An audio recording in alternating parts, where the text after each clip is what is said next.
Fit India పిలుపు మేరకు ప్రజల్లో ఆరోగ్య చైతన్యం, పర్యావరణ పరిరక్షణపై అవగాహన పెంచేందుకు వివిఐటి విశ్వవిద్యాలయం ఆధ్వర్యంలో ర్యాలీ నిర్వహించారు. గుంటూరులోని ఎన్టీఆర్ మున్సిపల్ స్టేడియం నుంచి వివిఐటి కార్యాలయం వరకు సుమారు 10 కిలోమీటర్ల మేర ఈ ర్యాలీ సాగింది. ర్యాలీలో విద్యార్థులు, సైక్లింగ్ అసోసియేషన్ సభ్యులు పెద్ద సంఖ్యలో పాల్గొన్నారు.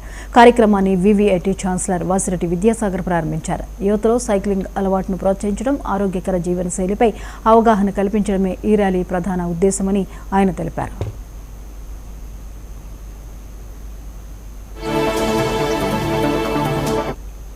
సండే వివిఐటి యూనివర్సిటీ నుండి అవేర్నెస్ క్రియేట్ చేద్దామనేసి ప్రతి సండే మార్నింగు ఇలా కాలేజ్ పిల్లలు మనకు తెలిసిన వాళ్ళందరితోటి బైసికల్స్ అలవాటు చేసుకొని సండే అన్నా వాడదాం అనేది. మిగతా రోజులు వాడితే ఇంకా మంచిది, కానీ అట్లీస్ట్ సండేస్ అన్నా సైక్లింగ్ అలవాటు చేసుకుందాం అనేసి ఈ రోజు నుంచి మొదలు పెట్టాము. ఇది మీ అందరూ వచ్చి ఇది ప్రమోట్ చేస్తున్నందుకు థ్యాంక్ యూ.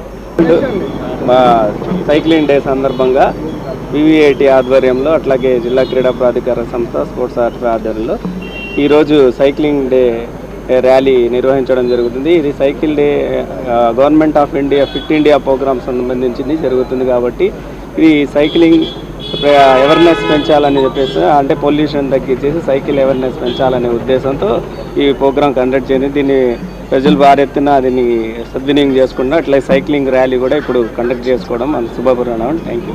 వివిఐటి యూనివర్సిటీ నుండి అవేర్నెస్ క్రియేట్ చేద్దామనేసి ప్రతి సండే మార్నింగు ఇలా కాలేజ్ పిల్లలు మనకు తెలిసిన వాళ్ళందరితోటి బైసికల్స్ అలవాటు చేసుకొని సండే అన్నా వాడదాం అనేది. మిగతా రోజులు వాడితే ఇంకా మంచిది, కానీ అట్లీస్ట్ సండేస్ అన్నా సైక్లింగ్ అలవాటు చేసుకుందాం అనేసి ఈ రోజు నుంచి మొదలు పెట్టాము. ఇది మీ అందరూ వచ్చి ఇది ప్రమోట్ చేస్తున్నందుకు థ్యాంక్ యూ. మా సైక్లింగ్ డే సందర్భంగా వివిఐటి ఆధ్వర్యంలో, అట్లాగే జిల్లా క్రీడా ప్రాధికార సంస్థ స్పోర్ట్స్ ఆర్ట్ ఆధ్వర్యంలో ఈరోజు సైక్లింగ్ డే